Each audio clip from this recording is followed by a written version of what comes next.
So இப்போ Tamil Nadu engineering admission 2025 வந்து open ஆகிருக்குது. இதுக்கு நீங்கள் வந்து அப்ளை பண்ணணும் அப்படின்னா ரிசல்ட்டோட சர்டிஃபிகேட் வேணும் அப்படின்னு எதிர்பார்க்க வேண்டாங்க. ஃபர்ஸ்ட் வந்து நீங்கள் வந்து அப்ளிகேஷனை ஃபில் பண்ணி வச்சு அதுக்கு பின்னாடி வந்து நீங்கள் வந்து உங்களுடைய சர்டிஃபிகேட்ஸை அப்லோட் பண்ணிக்கலாம். உங்களுக்கு தேவையான சர்டிஃபிகேட்ஸ் எல்லாத்தையுமே எடுத்து வச்சுக்கோங்க. உங்களுக்கு தேவையான சர்டிஃபிகேட்ஸ் பார்த்தீங்க அப்படின்னா இன்கம் சர்டிஃபிகேட் எடுத்து வச்சுக்கோங்க. நீங்கள் ஸ்காலர்ஷிப் போகிறீங்க அப்படின்னா அப்புறம் கம்யூனிட்டி சர்டிஃபிகேட், நேட்டிவிட்டி சர்டிஃபிகேட் வந்து நீங்கள் வந்து தமிழ்நாட்டில் இல்லாமல் வேறு எங்காச்சும் இருந்து படிச்சுட்டு வந்தீங்க அப்படின்னா நேட்டிவிட்டி சர்டிஃபிகேட் தேவைப்படும். அப்படி இல்லைனாலும் நேட்டிவிட்டி சர்டிஃபிகேட் இருந்தால் எடுத்து வச்சுங்க. அந்த நம்பரையும் நம்ம கொடுத்துக்கலாம். EMIS அப்படின்னு சொல்லிட்டு ஒரு நம்பர், அந்த நம்பரையும் எடுத்து வச்சுங்க. உங்களுடைய பேரண்ட்ஸோட ஆனுவல் இன்கம் என்ன அப்படிங்கிறதையும் தெரிஞ்சு வச்சுக்கோங்க. ஒரு இமெயில் ஐடி கண்டிப்பாக தேவைப்படும். அந்த இமெயில் ஐடியும் எடுத்து வச்சுக்கோங்க. அப்போ கம்யூனிகேஷனுக்காக ஒரு ஃபோன் நம்பர், ஏன்னா அதில் தான் OTP வரும், அதில் தான் உங்களுக்கு கம்யூனிகேஷன் வரும். ஃபீஸ்னு பார்த்தீங்க அப்படின்னா கம்யூனிட்டி OC, BC, BCM இந்த மாதிரி கம்யூனிட்டிஸ்க்கு 500, SC, SCA, ST இந்த 3 கம்யூனிட்டிக்கு மட்டும் 250. ஸோ இந்த அமௌண்ட்டையும் ரெடி பண்ணி வச்சுக்கோங்க. நீங்கள் UPI மூலம் கட்டிக்கலாம், நெட் பேங்கிங் மூலம் கட்டிக்கலாம், கிரெடிட் கார்டு, டெபிட் கார்டு எந்த கார்டு மூலம் கட்டிக்கலாம். ஸோ இதெல்லாம் ரெடி பண்ணிட்டீங்கன்னா எப்படி அப்ளிகேஷனை வந்து ஃபில் பண்ணுறது அப்படிங்கிறத ஸ்டெப் பை ஸ்டெப்பாக நம்ம வந்து இந்த வீடியோவில் பார்த்துக்கலாம். ஃபஸ்ட்டு TNEE.online.org அப்படிங்கிற வெப்சைட்டுக்குள்ளே போய்க்குங்க. அந்த வெப்சைட்டில் click here for BE BTech registration அப்படின்னு இருக்குது பாருங்கள், அதை கிளிக் பண்ணிக்கோங்க. கிளிக் பண்ணுறதுக்கு முன்னாடி உங்கள்கிட்ட மெயில் ஐடி இருக்கான்னு பார்த்துக்குங்க. மெயில் ஐடி இல்லை அப்படின்னா 10 மினிட்ஸில் ரெஜிஸ்ட்ரேஷன் ப்ராசஸ் எல்லாமே நம்ம முடிச்சிடலாம். TNEE.online.org போய்க்குங்க. அந்த வெப்சைட் போயிட்டு click here for BE BTech registration இருக்குது பாருங்கள், அங்கே கிளிக் பண்ணிக்கோங்க. உங்களுக்கு ஏதாச்சும் இன்ஃபர்மேஷன் தேவைப்படுது அப்படின்னா லெஃப்ட் சைடில் இருக்கிற இன்ஃபர்மேஷன் பட்டனை கிளிக் பண்ணி எல்லாத்தையுமே ஸ்டடி பண்ணிக்கோங்க. ஸோ இப்போ கிளிக் ஹியர் BE BTech குள்ளே போயிட்டீங்க அப்படின்னா ஃபஸ்ட்டு உங்கள் நேமை வந்து தெளிவாக கொடுத்துக்குங்க. உங்களுடைய நேம் ஃபுல்லாக கொடுத்துக்குங்க. அதுக்கப்புறம் வந்து ஃபோன் நம்பர் கொடுத்துக்குங்க. அதுக்கப்புறம் மெயில் ஐடி. மெயில் ஐடி வந்து 2 தடவை கொடுக்குற மாதிரி இருக்குது. ஏன்னா இந்த மெயில் ஐடி தான் உங்களுக்கு யூசர் நேமாகவும் இருக்கிறதுனால மெயில் ஐடியை கொடுத்து வச்சுக்கோங்க. ஸோ அதே மாதிரி டேட் ஆஃப் பர்த் கொடுத்து வச்சுக்கோங்க. +1 நீங்கள் பாஸ் ஆனீங்களா இல்லைங்களா அப்படின்னு கேட்பாங்க, அதுக்கும் நீங்கள் கொடுத்து வச்சுக்கோங்க. அதில் என்ன வழியில் பாஸ் ஆனீங்க, ஹையர் செகண்டரிலையா இல்லை CBSE இல்லையா ICSE இல்லையா அப்படின்னு கேட்பாங்க. அதையும் சூஸ் பண்ணி கரெக்டாக கொடுத்து வச்சுக்கோங்க. அதுக்கப்புறம் பாஸ்வேர்டு வந்து ஸ்ட்ராங்காக இருக்கிற மாதிரி கொடுத்துங்க. 6 டிஜிட் பாஸ்வேர்டு. 6 டிஜிட்டில் வந்து ஒரு ஆல்ஃபபெட் இருக்கணும், ஒரு நம்பர்ஸ் இருக்கணும், ஒரு ஸ்பெஷல் கேரக்டர் இருக்கணும். ஒன்ஸ் பாஸ்வேர்டு கொடுத்துட்டு சேவ் கொடுத்துட்டீங்க அப்படின்னா உங்களுக்கு ஃபஸ்ட்டு பேஜ் ரெஜிஸ்ட்ரேஷன் முடிஞ்சிடும். OTP வரும். OTPயும் வந்து நீங்கள் வந்து ஓகே கொடுத்துக்குங்க. OTP கொடுத்ததுக்கப்புறம் லாகின் பண்ணுங்கள். லாகின் வந்து உங்கள் மெயில் ஐடி பாஸ்வேர்டு வச்சு லாகின் பண்ணிக்கோங்க. ஸோ லாகின் பண்ணிட்டீங்க அப்படின்னா உங்களுக்கு வந்து இங்கே வந்து ஒரு 8 செக்மெண்ட்டாக பிரிச்சிருப்பாங்க. Personal information, special reservation information, scholarship information, school study information, academic information, அப்புறம் வந்து ப்ரீவியூ பார்த்துட்டு பேமெண்ட் கொடுத்து ஜென்ரேட் பண்ணுறது. ஸோ ஃபஸ்ட்டு வந்து நேமு டிஃபால்ட்டாகவே இருக்கும். உங்கள் நேமு டேட் ஆஃப் பர்த்தில் ரெஜிஸ்டர் பண்ணுற மாதிரி இருக்கிறதுனால அது முதல்ல கொடுத்து வச்சுக்கோங்க. ஆதார் வந்து ஆப்ஷனல், இருந்தாலும் ஆதார் நம்பர் கொடுத்து வச்சுக்கோங்க. அதுக்கப்புறம் கம்யூனிகேஷன் அட்ரஸ் வந்து உங்கள் ஆதாரில் என்ன அட்ரஸ் இருக்கோ அதை வந்து கரெக்டாக கொடுத்து வச்சுக்கோங்க. அதே வந்து பெர்மனெண்ட் அட்ரஸ்னால் சேம் ஆஸ் கம்யூனிகேஷன் அட்ரஸ் அப்படின்னு கொடுத்து வச்சுக்கோங்க. ஸோ அதுக்கப்புறம் என்ன ஸ்டேட்டுங்கிறத டிஃபால்ட்டாக பண்ணிக்கு, என்ன டிஸ்ட்ரிக்கு, தாலுக்கு இதெல்லாம் கரெக்டாக செலக்ட் பண்ணிக்கோங்க. அப்புறம் நேட்டிவ் டிஸ்ட்ரிக் எது அப்படிங்கிறதையும் செலக்ட் பண்ணிக்கோங்க.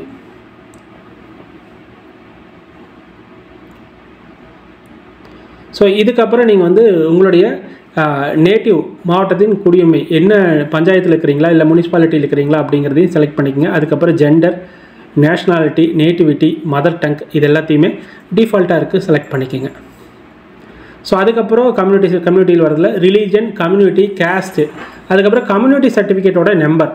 ஸோ கம்யூனிட்டியோட சர்டிஃபிகேட் நம்பர் பார்த்தீங்க அப்படின்னா TN52 அப்படிங்கிறது ஸ்டார்ட் ஆகும் பாருங்கள், நீங்கள் இண்டிகேட் பண்ணிக்கிறேன் பாருங்கள், இதுதான் கம்யூனிட்டி சர்டிஃபிகேட்டோட நம்பர். இந்த கம்யூனிட்டி சர்டிஃபிகேட்டோட நம்பரை வந்து ஃபஸ்ட்டு எடுத்து வச்சுக்கோங்க. ஸோ அது வந்து ஈஸியாக நீங்கள் ஃபில் பண்ணிக்கலாம்.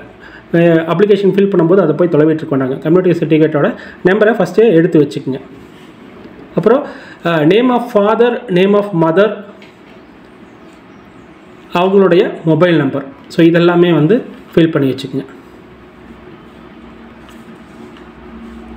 அதுக்கப்புறம் ஃபஸ்ட்டு இது முடிஞ்சிச்சு, பர்சனல் இன்ஃபர்மேஷன் சேவ் பண்ணிட்டீங்க. இப்போ சேவ் அண்ட் கண்டினியூ கொடுத்துட்டீங்க அப்படின்னா ஸ்பெஷல் ரிசர்வேஷன் இன்ஃபர்மேஷனுக்கு உள்ளே போகும். ஸோ இங்கே ஸ்பெஷல் ரிசர்வேஷன் இன்ஃபர்மேஷனில் பார்த்தீங்க அப்படின்னா ஸ்போர்ட்ஸ் கோட்டா, இந்த ex serviceman quota, differently able quota, இந்த 3 கோட்டாக்கு வந்து நீங்கள் வந்து எஸ்ஸாக இருந்துச்சு அப்படின்னா இதோட சர்டிஃபிகேட்ஸ், ஸ்போர்ட்ஸ் கோட்டாவோட சர்டிஃபிகேட்டோ இல்லை எக்ஸ் சர்வீஸ்மேனோட சர்டிஃபிகேட்டோ டிஃப்ரெண்ட்லி ஏபிள்டோட சர்டிஃபிகேட்டோ வந்து ஃபில் பண்ணுற மாதிரி இருக்குது. ஸோ அதுக்கு செக் பண்ணுறதுக்கு நீங்கள் வந்து என்ன சென்டரை சூஸ் பண்ணணும் அப்படிங்கிறது TFC சென்டர் இருக்கும் பாருங்கள், அதையும் சூஸ் பண்ணுற மாதிரி இருக்குது. ஒருவேளை ஸ்போர்ட்ஸ் கோட்டாவாக இருந்ததுன்னா இது டிஃபால்ட்டாக நீங்கள் வந்து சென்னையில் மட்டும்தான் செலக்ட் பண்ணுற மாதிரி இருக்குது. வேறு எக்ஸ் சர்வீஸ் மேனும் டிஃப்ரெண்ட்லி ஏபிள்டுங்கிறது வந்து TFC சென்டரோட ஆப்ஷன் கொடுத்துருப்பாங்க. ஸோ அதுக்கு தகுந்த மாதிரி நம்ம செலக்ட் பண்ணிக்கலாம்.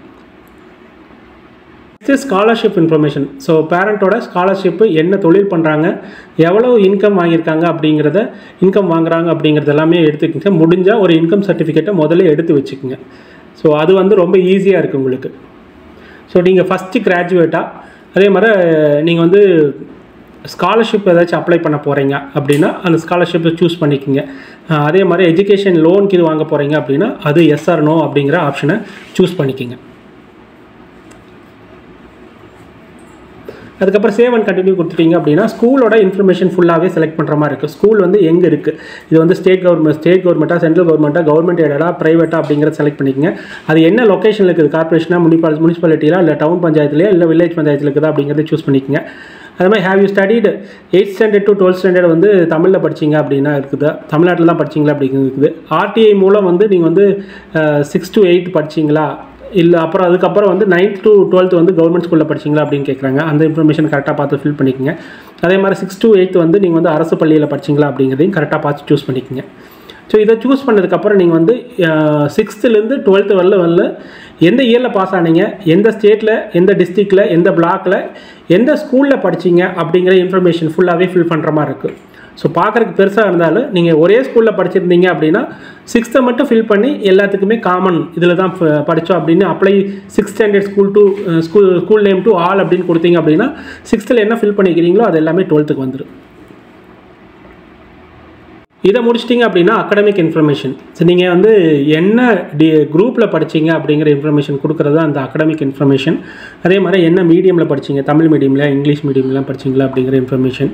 ஸோ இதை வந்து கரெக்டாக ஃபில் பண்ணிக்கோங்க. இதில் வந்து உங்களுக்கு வந்து பெர்மனன்ட் ரெஜிஸ்ட்ரேஷன் நம்பர் இருந்துச்சுன்னா ஃபில் பண்ணுங்கள், அது ஆப்ஷனல் தான். வேற இந்த வந்து உங்களுக்கு வந்து ஹையர் செகண்டரி எழுதும்போது ரோல் நம்பர் கொடுத்துருப்பாங்க, அந்த ரோல் நம்பர் கரெக்டாக பார்த்து ஃபில் பண்ணிக்கங்க.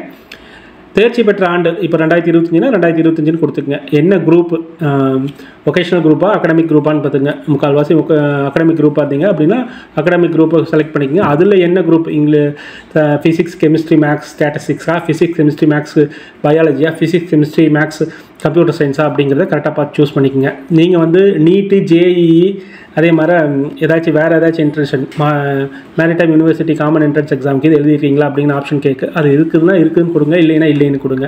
அதுக்கப்புறம் ரொம்ப முக்கியமானது வந்து இஎம்ஐஎஸ் நம்பர் தான். இந்த இஎம்ஐஎஸ் நம்பரை எடுத்து வச்சுக்கோங்க, அந்த நம்பரை கரெக்டாக கொடுக்கணும். ஸோ அந்த நம்பர் கொடுத்தீங்க அப்படின்னா தான் அது வந்து கண்டிப்பாக வேணும், இது ஆப்ஷனல் கிடையாது, கண்டிப்பாக வேணும்.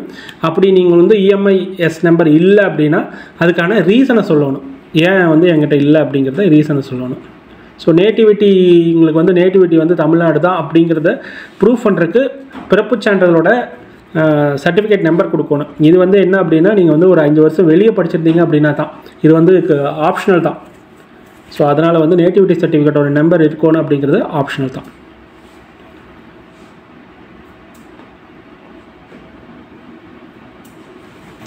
ஸோ இதெல்லாம் கொடுத்து முடிச்சுன்னா அகடமிக் இன்ஃபர்மேஷன் சேவ் பண்ணிக்கோங்க.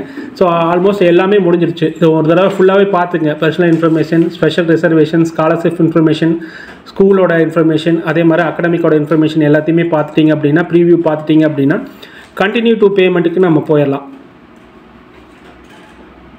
ஒரு தடவை ஃபுல்லாக செக் பண்ணிவிட்டு பேமெண்ட்டுக்கு போங்க.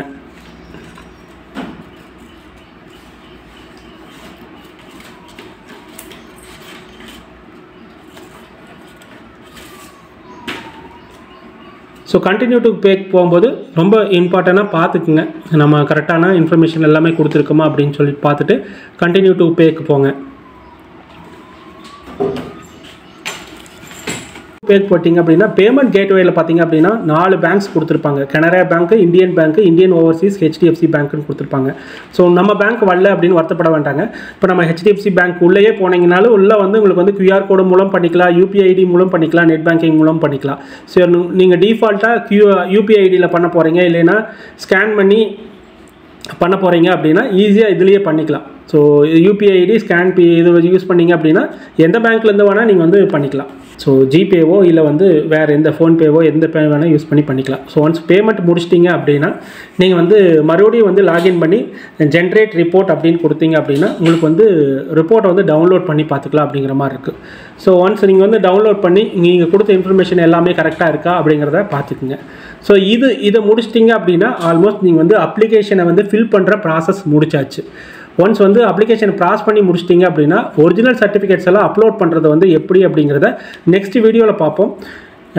இந்த வீடியோ உங்களுக்கு பிடிச்சிருந்துச்சு அப்படின்னா லைக் பண்ணி வச்சுக்கோங்க. அடுத்த வீடியோவில் நம்ம எப்படி சர்டிஃபிகேட்ஸ் அப்லோட் பண்ண போகிறோம் அப்படிங்கிறத பார்க்குறதுக்கு நம்ம சேனலை சப்ஸ்கிரைப் பண்ணி வச்சுக்கோங்க. இந்த வீடியோ மற்றவங்களுக்கு தேவைப்பட்டுச்சுன்னா ஷேர் பண்ணி விடுங்க. அடுத்து நல்லதொரு வீடியோவில் சந்திப்போம். நன்றி, வணக்கம்.